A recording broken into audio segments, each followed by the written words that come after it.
It has been 33 years since Mrs. Doubtfire opened on November 24, 1993. And they can become better people and much better mummies and daddies for you. And so It made $441 million worldwide. The makeup took 4 hours every morning. The makeup, and Greg did several different sculptures on Robin's face, and we actually had a picture. The man underneath it improvised so relentlessly that the director walked away with 972 boxes of footage sitting in a warehouse, never seen. 2 of the 3 child actors left Hollywood completely. The man who played the villain spent that year quietly burying his wife. A film about a father desperate to hold his family together. Here is what happened to the people who made it. 1. Robin Williams as Daniel Hillard, Mrs. Doubtfire. Robin Williams was born on July 21, 1951 in Chicago, Illinois. His father was a Ford executive. His mother was frequently absent at social engagements. He grew up in a large, largely empty house in suburban Michigan with a housekeeper and a nanny as his primary audience.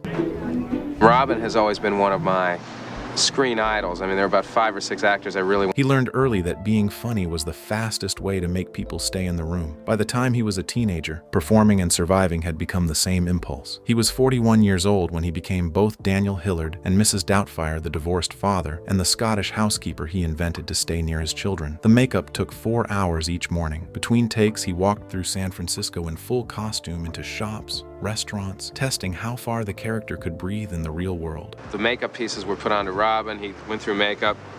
We'd all decided on a particular wig and hair color that... Director Chris Columbus shot with multiple cameras simultaneously because Williams improvised so constantly that they kept running out of film. There are reportedly 972 boxes of unseen outtake footage from this film. He told Lisa Jacob, age 14, openly about his addiction. He pulled Matthew Lawrence, age 12, aside on set and warned him directly, "Don't put that stuff in your body." He was using his own wreckage to protect the children around him. In 2013, he noticed his left hand trembling, diagnosed with Parkinson's in May 2014. The autopsy revealed it was actually Lewy body dementia, one of the most severe cases the examining physicians had ever seen. His widow described it as chemical warfare in his brain. He kept saying he just wanted to reboot his mind. Robin Williams died on August 11, 2014. He was 63 years old. He played the most devoted father of the 1990s. He spent his last year unable to recognize himself. The 972 boxes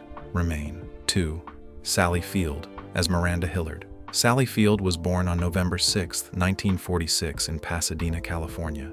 2 Oscars, 2 Emmys, 30 years of being underestimated as Gidget, as the Flying Nun, as a television actress making an unlikely move to film, and 30 years of proving every dismissal wrong by being better than anticipated. She was 46 years old when she became Miranda Hillard. Sally is the actress with the most likable quotient I can imagine. She's an amazing actress.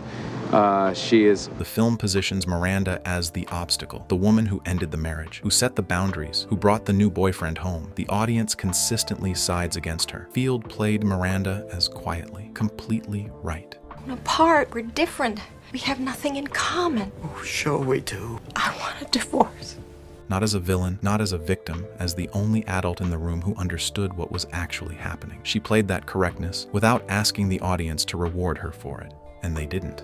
And she did it anyway. The director shot Williams' improvisation with multiple cameras simultaneously. Field had to be genuinely reactive in every single take, responding to material she hadn't rehearsed, landing her own lines inside Williams' creative storm, and making it look like a conversation rather than a survival exercise. She appeared in Forrest Gump in 1994, Lincoln in 2012, played Broadway in The Glass Menagerie in 2017, and published her memoir In Pieces in 2018, unflinching about her childhood, her relationships, and what 60 years inside Hollywood actually costs. After his death, she said Williams always lit up when he made people laugh, and that he did it tirelessly his whole life. There is a specific grief in that sentence. Today, in 2026, Sally Field is 79 years old, still working. She played the woman the audience underestimated. She spent 6 decades correcting the record. 3. Pierce Brosnan as Stuart Dunmire. Pierce Brosnan was born on May 16, 1953 in Drogheda, Ireland. His father left when he was an infant. His mother left for London when he was 4 to find work, leaving him with relatives, and then a boarding house where he slept in a metal bed behind a curtain. He had no model for fatherhood. He built everything about himself from scratch. He was 39 years old when he played Stuart Dunmire, Miranda's new boyfriend, the man Daniel Hillard resents. the film's designated obstacle. Well, I hope the dear lady's all right. Shall we start? Yes, let's start. I don't want it to get cold. All right, well. Go ahead.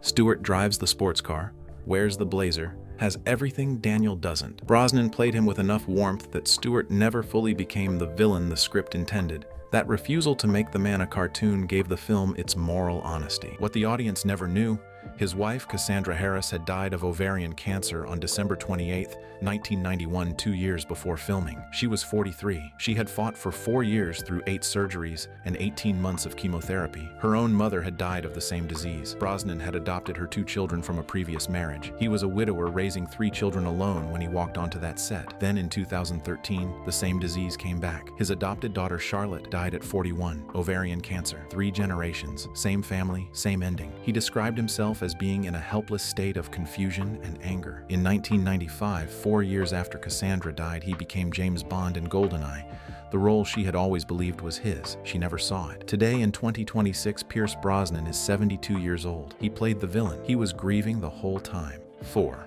Harvey Fierstein as Frank. Harvey Fierstein was born on June 6, 1954 in Brooklyn, New York. He was performing in drag at 15 in downtown Manhattan clubs. By his mid-20s, he was writing plays that would redefine American theater torch song trilogy, won 2 Tony Awards in 1983, including Best Play. La Cage aux Folles followed the same year. He was making serious, uncompromising art about gay lives at the precise moment the industry barely acknowledged those lives existed. He was 38 years old when he played Frank Daniels' brother, the makeup artist who transforms him into Mrs. Doubtfire. It's not working. I need to go older. Older? You mean like Shelley Winters older or Shirley MacLaine older?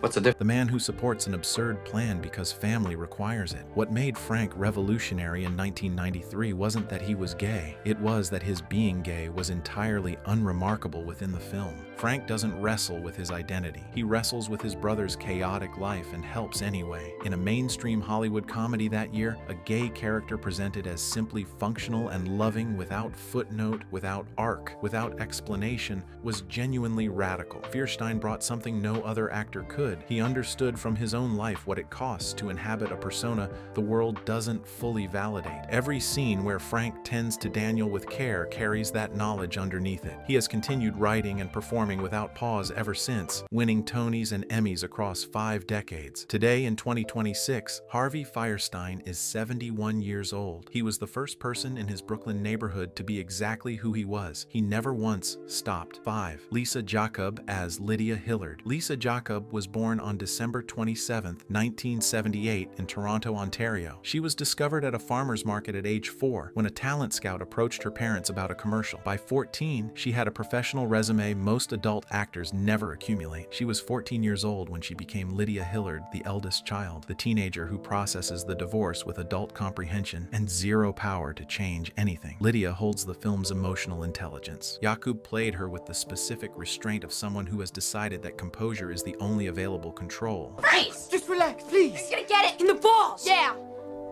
She's got him? She's got everything. When she was cast, her high school expelled her for too many absences from filming. Robin Williams called the school personally and advocated for her return. The school refused. He called again. Still no. That detail reveals everything about his instinct to protect the people around him using whatever influence he had, and his willingness to fail at it and keep trying. She told him, years later, that his openness about addiction and depression had been the most significant thing anyone had ever done for her at that age. He normalized the struggle for a 14-year-old who was quietly carrying her own. In 2001, at 22, she stopped acting. She moved to Virginia, studied sociology, and built a life as an author, yoga instructor, and mental wellness advocate. She wrote 3 books. She teaches free yoga to veterans every Tuesday. Today, in 2026, Lisa Jacob is 47 years old. She said the competition and politics finally got to her. What she built afterward has lasted longer and helped more people than any film credit she ever held. 6. Mara Wilson as Natalie Hillard. Mara Wilson was born on July 24, 1987 in Burbank, California. She was 5 years old when she auditioned for Mrs. Doubtfire. She hadn't grown up wanting to act. She'd watched her older brother in commercials, got curious, and her parents allowed one audition for a Robin Williams film. Upstairs doing our homework. Mrs. Doubtfire said we had to.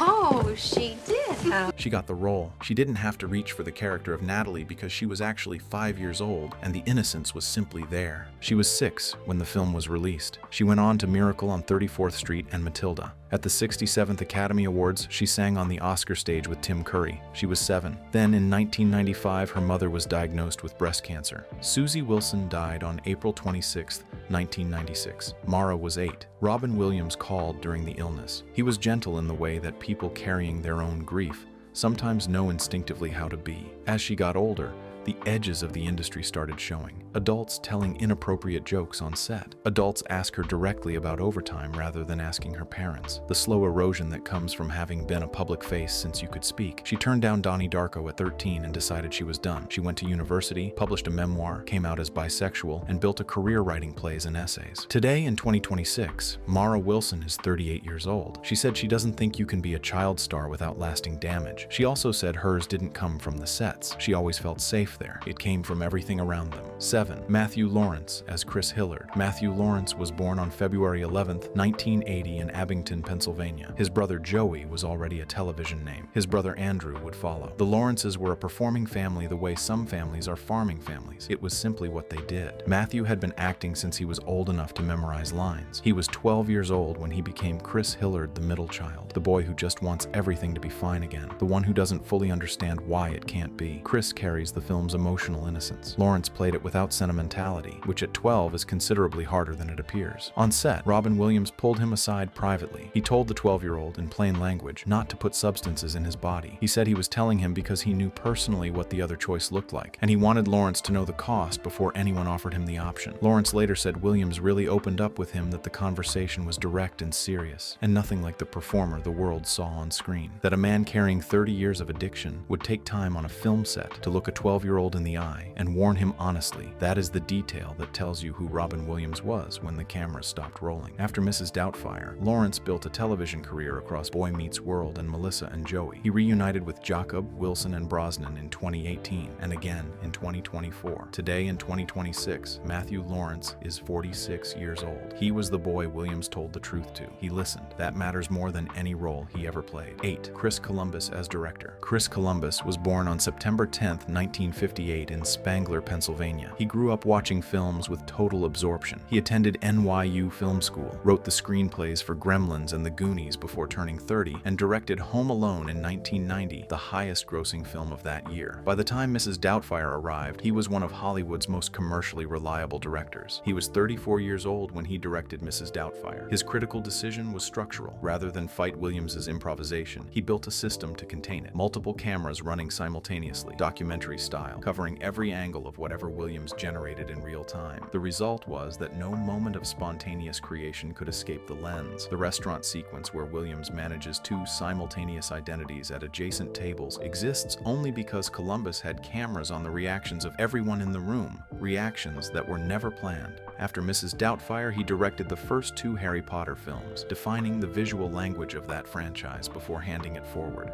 He directed Rent in 2005. He has remained one of the industry's most consistent architects of large-scale personal cinema. After Williams' death, Columbus spoke about him with the grief of someone who had witnessed the process from inside, who understood what it cost to produce that volume of material at that speed. He described the experience of directing Williams as unlike anything else in his career. Today in 2026, Chris Columbus is 67 years old. He built a system to capture something that could not be scripted or repeated. It turned out to be the most important decision he made on that film. Mrs. Doubtfire said a father's love could find a way through anything. The cast received real lives in return. The man who made the whole world laugh spent his last year trying to remember who he was. The woman the audience blamed was the only adult in the room. The villain was burying his wife. The children grew up and built things the film never predicted. The director still has 972 boxes. The ending was never cut.